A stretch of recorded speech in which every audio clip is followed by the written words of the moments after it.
Assalamualaikum warahmatullahi wabarakatuh. Selamat datang. Di sini saya akan memberikan penjelasan mengenai tugas manajemen administratif. Untuk materinya, yang pertama ada analisis organisasi melalui keseluruhan proses dan unsur-unsur dalam organisasi. Dan yang kedua ada analisis organisasi melalui jenis dan dimensi lingkungan organisasi. Sebelumnya, perkenalkan nama saya Anggraini Putri Ayu Dewi Anjono dengan NIM 218121411035, Prodi Akuntansi kelas A21. Materi yang pertama adalah analisis organisasi melalui keseluruhan proses dan unsur-unsur dalam organisasi. Di sini saya memilih Universitas Negeri Yogyakarta sebagai organisasi yang akan saya bahas. Dalam keseluruhan proses terdapat thinking process, operational process, dan auxiliary process. Proses yang pertama merupakan thinking process, di mana memuat strategi, kebijakan, dan manajer yang ada di dalam Universitas Negeri Yogyakarta. Dalam organisasi ini, tercatat visi dan misi yang dimiliki Universitas Negeri Yogyakarta sebagai acuan dalam menyelaraskan strategi serta kebijakan untuk terwujudnya organisasi dalam satu tujuan.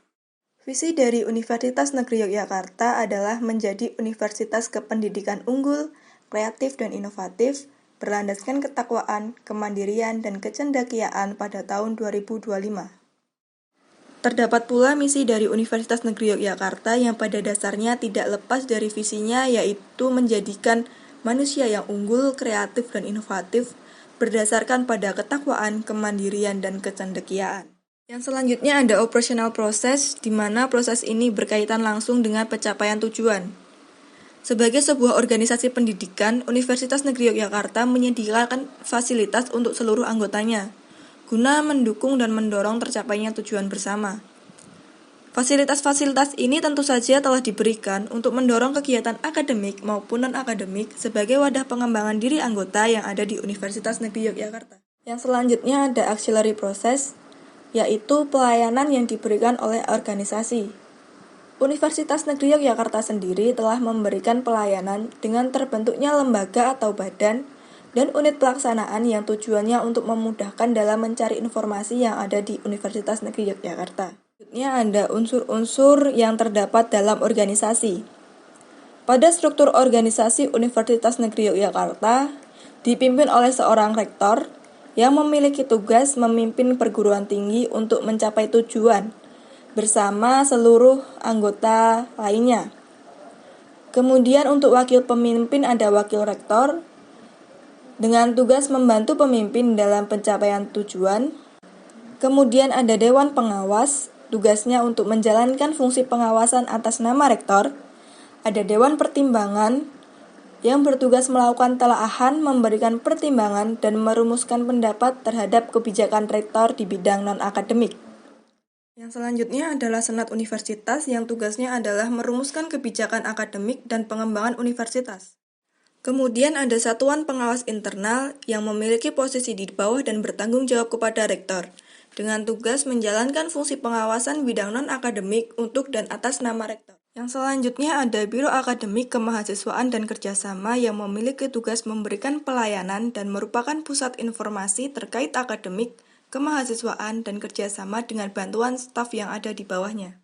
Selanjutnya ada Biro Umum Perencanaan dan Keuangan yang merupakan pusat informasi pada bidang umum perencanaan dan keuangan. Yang selanjutnya ada fakultas, juga terdapat senat fakultas dan program pasca sarjana. Terdapat bagian tata usaha juga dalam bagian ini. Tugasnya adalah memberikan pelayanan pada tingkat fakultas.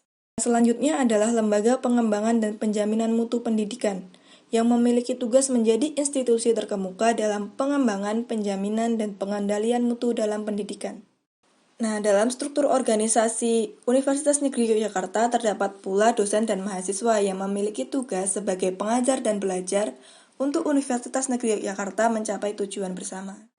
Selanjutnya kita masuk pada materi kedua, yaitu analisis organisasi melalui jenis dan dimensi lingkungan organisasi. Di sini saya memilih PT Sepatu Bata Tbk.